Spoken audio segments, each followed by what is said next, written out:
को बताने लगी कि एक बार संत नारद अनेकों लोगों में विचरण करते हुए भगवान शंकर के धाम पहुंचे, कैलाश पर्वत पर पहुंचे तो वहां जाकर देखते हैं कि जगत जननी मां जगदम्बा विराजमान है और बाबा शंकर वहां पर नहीं है। आज जब बाबा शंकर वहां नहीं है तो आज महाराज संत नारद ने मैया को प्रणाम किया और मैया को प्रणाम कर कर कहने लगे कि माँ मुझे एक बात बताओ, यहाँ पर सब कुशल मंगल तो है ना? तो मैया ने कहा कि हाँ लाला, यहाँ तो सब कुशल मंगल है।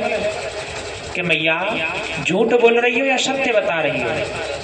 कि बेटा मैं तो सत्य बोलूं और यहाँ पर कैलाश पर्वत पे तो सब सत्य बोले, असत्य का तो कोई आचमन भी नहीं करता, और तू कहता है कि मैया सत्य बोल रही हो। कि अच्छा मैया, कि हाँ लाला। कहते हैं कि जहाँ सुमति वहाँ संपत्ति नाना और जहाँ कुमति वहाँ विपत्ति निधाना। अरे यहाँ तो सब सुमति सुमति है, कुमति का तो नामो निशान ना है। कि मैया तू सत्य कह रही है तो चल मुझे एक बात बता, मैं तो ज्यादा बड़ी बात तो पूछू ना हूँ। कि बाबा तो कुछ सब बात बता मैं? कि हाँ लाला सब बात बताते हैं। कि अच्छा मैया, कि हाँ लाला। देख नारद बाबा ने तो मुझे ऐसी बात बता रखी है जो कभी कोई किसी को नहीं बताता, चाहे कितने से बड़ा परम मित्र क्यों ना हो। माता अपने पुत्र को नहीं बताती, पत्नी अपने पति को नहीं बताती। एक ऐसी बात होती है कि मैया ऐसी कहा बात होए कि बेटा जो गुरु मंत्र होता है वो किसी को बताया नहीं जाता, और तेरे बाबा ने तो वह गुरु मंत्र को भी हमको बता दियो। इतना प्रेम तेरे बाबा मुझसे करें। तो चल मैया हमें एक बात बता, जो बाबा के गले में घटमल्ला सो लटक रहे हो वो घटमल्ला सो कहां से आयो, और बा में कौन के सिर लगे भाई, इतनो मोकू बताए दे, मैं जान जाऊंगा बाबा तो कुछ सब बात बता दे। तो अब मैया के मन में विचार आया, मैया कहने लगी लाला जे बात तो ना तो कभी हमने पूछी और ना बाबा ने कभी हमको बताई, पर आज बाबा को आ जानते हैं, आज बाबा से मैं अवश्य पूछ के रहूंगी।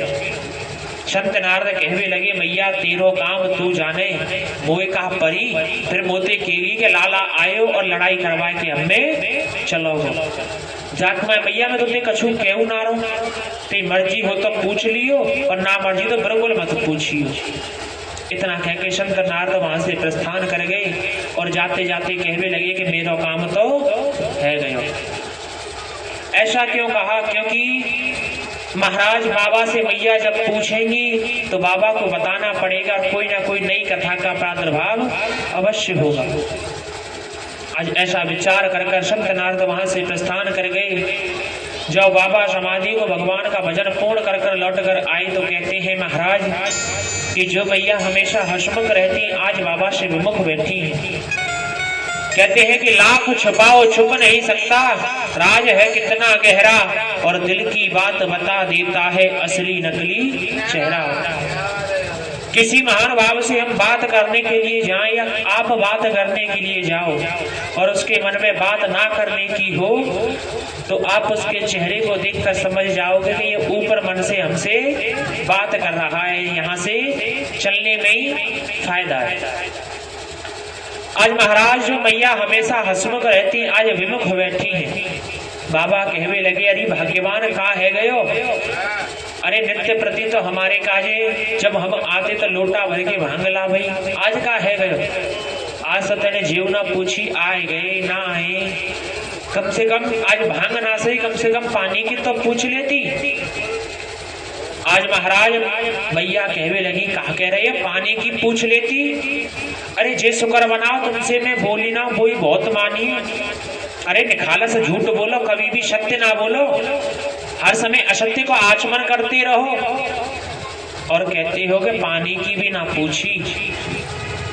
कहीं के भाग्यवान बता तो सही क्या बात है गई कि पहले हमें ये बताओ तुम्हारे गले में जी नरमुंडन की माला कहां से आई और जहां में कौन के सिर लगे भाई? या को मतलब तुम हमसे अधिक प्रेम किसी और से करो तभी तो हर समय या अपने हृदय से धारण करके रहो। कहा कि देवी अब तो को कहा बताऊं, छोड़ना है इन सब बातन में कि नहीं बाबा, यह बात को तो हम जानकर रहेंगे, बताओ इसमें कौन के सिर लगे हुए कि भाग्यवान या में तेरे ही सिर लगे हुए कि देखो फिर हमसे झूठ बोली, हमारे सिर लगे भाई। अरे हमारे सिर कहां से आ गए? कहा कि देवी जब जब तूने अपने इस पंच भौतिक शरीर को त्यागा है तब तब मैंने तेरे उस शीश को अपनी इस माला में पिरो लिया। आज महाराज मैया ने कही कि बाबा तुम कौन सी ऐसी अमर बूटी खाए के बैठे हो जाके कारण तुम एक बार अपने शरीर नाय तजो और हम हर बार अपने इस पंच भौतिक शरीर को तज देती है। तो आज महाराज बाबा कहवे लगे कि देवी में अमर कथा जाना कि बाबा आप अमर कथा को तो हमको भी बताओ, क्योंकि तुम भी अमर कथा को पान किए हुए हो और हम अमर कथा को पान कर लेंगे, जैसे कि हम कभी भी अपने इस जीवन को त्यागा करेंगे नहीं, हम दोनों सदा अमर हो जाएंगे। आज महाराज बाबा कहने लगे अरे भाग्यवान कहा करेगी तू? यो कह रही है अमर कथा सुना दो। अरे कोई छोटी मोटी बात है अमर कथा सुना दो, तू तो यूं सोच रही है गुरु को पुआए हाल खाए लियो।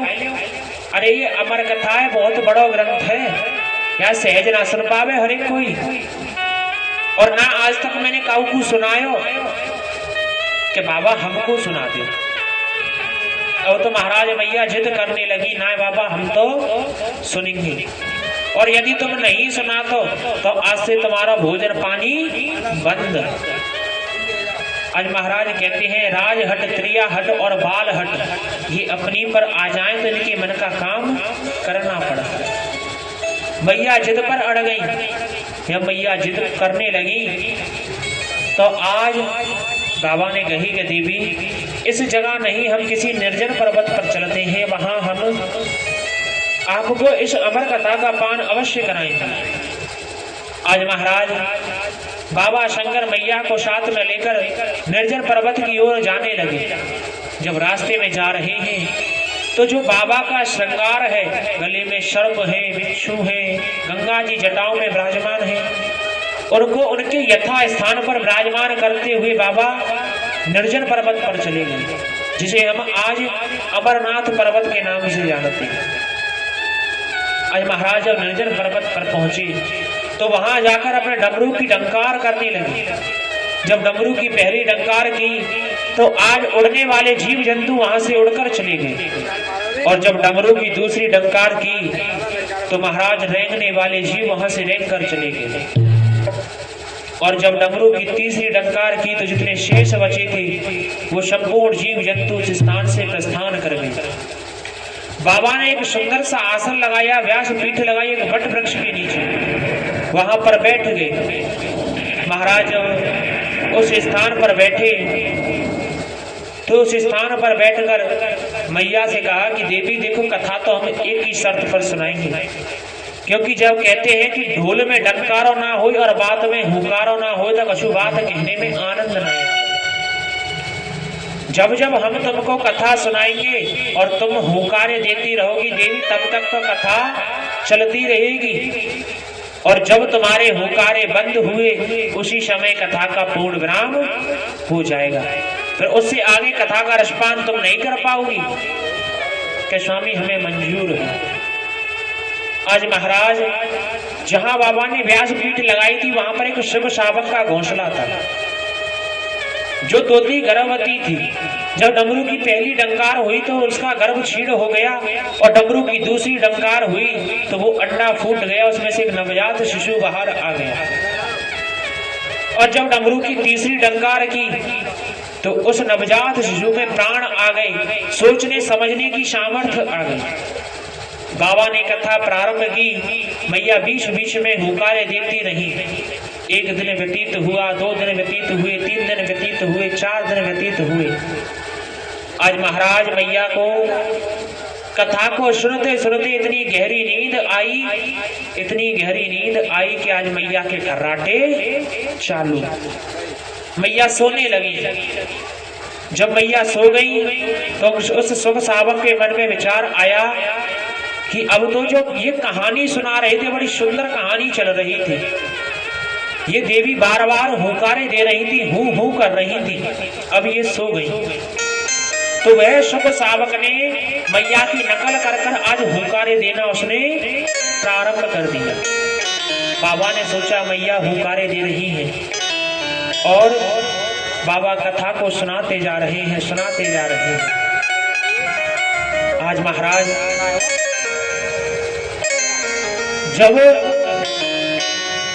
महाराज आज बाबा मैया को कथा सुनाते जा रहे हैं, संपूर्ण कथा उस सुख सावक ने सुन ली। जब